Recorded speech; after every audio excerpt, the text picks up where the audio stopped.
Hello दोस्तों। तो chapter की शुरुआत में हमें हीरो एसोसिएशन का सीन दिखाया जाता है जहाँ पे चाइल्ड एम्परर को पता चल गया होता है कि उसका robot big hair doggy number 3 पकड़ा गया है क्योंकि उसका सिग्नल उसे नहीं मिल रहा होता है और उसे लगभग मॉन्स्टर एसोसिएशन के बेस के बारे में पता ही चल गया होता है। तभी पीछे से सेकिंगर आता है और वो चाइल्ड एम्परर से पूछता है क्या तुम्हें उनके बेस के बारे में पता चला? मैंने बाकी सबको रुकने के लिए बोला है लेकिन टॉर्नेडो से रहा नहीं जा रहा। तो चाइल्ड एम्परर पूछते हैं क्या सारे क्लासेस हीरोज आ गए हैं? तो सेकिंगर बताता है कि नहीं, सारे नहीं। टैंक टॉप मास्टर और मेटल बैट तो हॉस्पिटल में है और ड्राइव नाइट गायब है। वॉच डॉग मैन और मेटल नाइट आने से मना कर रहे हैं लेकिन हमें सबकी जरूरत है। ज़ॉम्बी मैन तो इधर ही आ रहा है लेकिन मैंने अभी भी सिल्वर फैंग, डीमन साइबॉर्ग और किंग से कांटेक्ट नहीं किया है।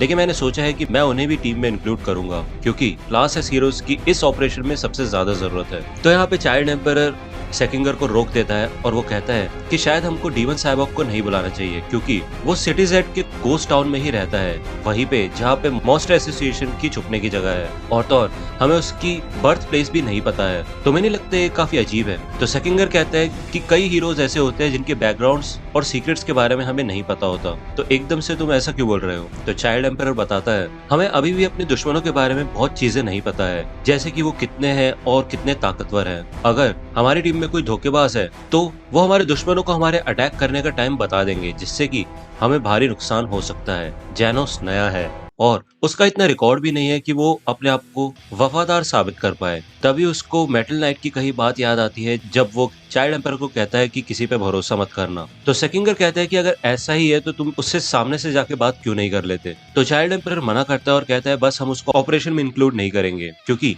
ये ऑपरेशन बिल्कुल अच्छे से होना चाहिए। तो सेकिंगर उसकी बात मान लेता है और वो कहता है कि बात तो तुम्हारी सही है, हम ऐसा ही करेंगे, डीमन साहब को हम टीम से निकाल देंगे। चाइल्ड एम्पायर फिर कहता है कि यहाँ तक कि अगर हम बात करें सिल्वर फैंग की तो उसने भी गारो को जाने दिया था और गारो उसका डिसाइपल था, इसलिए शायद उसने उसको पूरी तरह से खत्म नहीं किया था। और अब गारो मॉन्स्टर एसोसिएशन का मेंबर है। मॉन्स्टर्स को ऐसे खुले छोड़ना हमारे लिए काफी ज्यादा मुश्किल की बात हो सकती है, तो सिल्वर फैंग को भी निकाल दो। तो सेकिंगर बोलता है ठीक है लेकिन किंग को तो हम नहीं निकाल सकते है ना? तो चाइल्ड एम्पायर बोलता है और क्या, वही हमारा मेन फोर्स है और मुझे कुछ ही समय में मॉन्स्टर एसोसिएशन का बेस मिल जाएगा, बाकी टीम को बता दो। तो सेकिंगर यहाँ पे सिच के पास आता है और सिच चिल्ला के बोलता है क्या तुम सिल्वर फैंग और डीमन साइबॉर्ग को टीम से निकाल रहे हो? तो सेकिंगर बोलता है हाँ, और उनके बदले हम कुछ क्लास ए, बी और सी हीरोज को ले आएंगे। मुझे पता है वो उन दोनों के जितने ताकतवर नहीं है लेकिन वो क्लास एस हीरोज को बैकअप प्रोवाइड कर सकते हैं।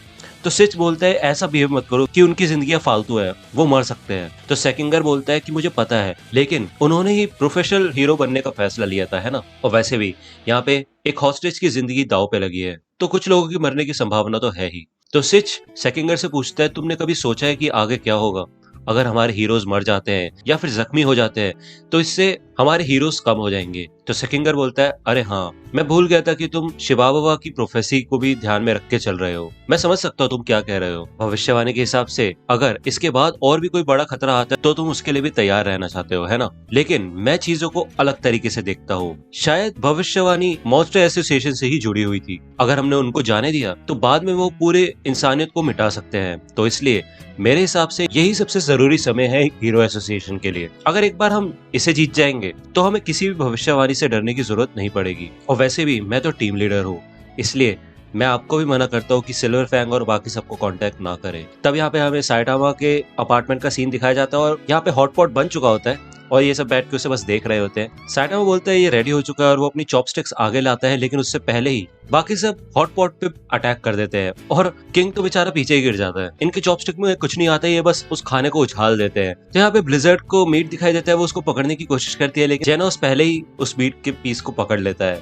और वो कहता है कि तुम्हें मास्टर का मीट क्यों चाहिए हेलिश ब्लिजर्ड? तो ब्लिजर्ड कहती है तुम खुश हो उसका साइड किक बन के? तो सिल्वर फैंग बोलता है कि ये सब बंद करो, हॉटपॉट शांति से खाना चाहिए। तो यहाँ पे साइडामा अपना हाथ उठा के बोलता है रुक जाओ, एक बात मुझे परेशान कर रही है, तुम सब यहाँ पे इतना दंगा क्यों मचा रहे हो? मैंने तो अपनी पूरी गोभी यूज की है, तो अब तुम घर जाओ। तो ब्लिजर्ड भी बोलती है हाँ सही बात है, घर जाओ, वैसे भी यहाँ पे बहुत भीड़ हो रही है। तो साइटामा ब्लिजर्ड से कहता है तुम्हें भी जाना है। तो ब्लिजर्ड बोलती है कि क्या सिल्वर फैंग और उसका ये बूढ़ा दोस्त, इनका कोई यहाँ पे रहने का तुक बनता भी है? अगर तुम ब्लिजर्ड बंच को ज्वाइन करना चाहते हो तो तुम्हें अपने आप को साबित करके दिखाना होगा। तो ये लोग सोचते हैं ब्लिजर्ड बंच, तो जेनोस बोलता है कि मैं इसको मार डालूंगा। तो साइटामा चिल्ला के बोलता है नहीं नहीं, कुछ तोड़ना मत, तो डॉक्टर कुसेनो जेनोस को शांत कर देता है और कहता है तुम ऐसे नहीं हो तो शांत रहो। तो यहाँ पे जेनोस डॉक्टर कुसेनो की बात मान जाता है और डॉक्टर कुसेनो कहते हैं कि मैं खुश हूँ तुम्हारा ये नया साइड देख के, तुम अभी लड़ाई के बारे में भूल सकते हो और ये हॉट पॉट अपने दोस्तों के साथ बांट के खा सकते हो। वो कहता है कि लेकिन ये डेविल मेरी फ्रेंड नहीं है। तो कुसेनो बोलते हैं कि लेकिन वो तुम्हारे साथ काम तो करती है ना।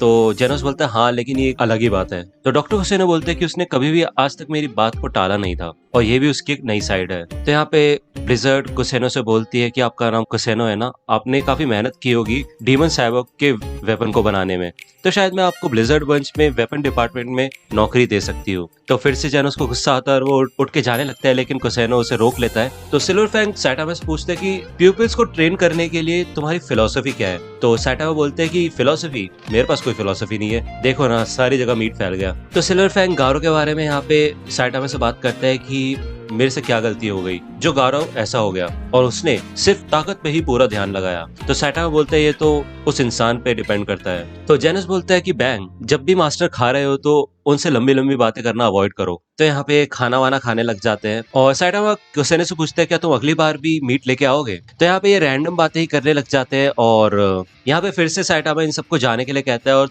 कहता है तुम यहाँ पे नहीं सो सकते, लेकिन वो देखता है कि किंग ऑलरेडी यहीं पे सो चुका है और वो उसको उठाने की कोशिश करता है लेकिन वो उठता नहीं है और साइटामा कहता है ये तो मर गया। तो दोस्तों आज की वीडियो के लिए सिर्फ इतना ही। आई होप कि आपको ये वीडियो पसंद आई होगी। अगर आपको ये वीडियो पसंद आई हो तो प्लीज लाइक कीजिए, अपने दोस्तों के साथ शेयर कीजिए और मेरे चैनल को सब्सक्राइब करना मत भूलेगा। और अगर आप मुझे कांटेक्ट करना चाहते हैं तो आप मुझे इंस्टाग्राम पे कांटेक्ट कर सकते हैं, मेरे पेज की लिंक आपको डिस्क्रिप्शन में मिल जाएगी। मिलता हूं आपसे अगले वीडियो में, तब तक के लिए गुड बाय।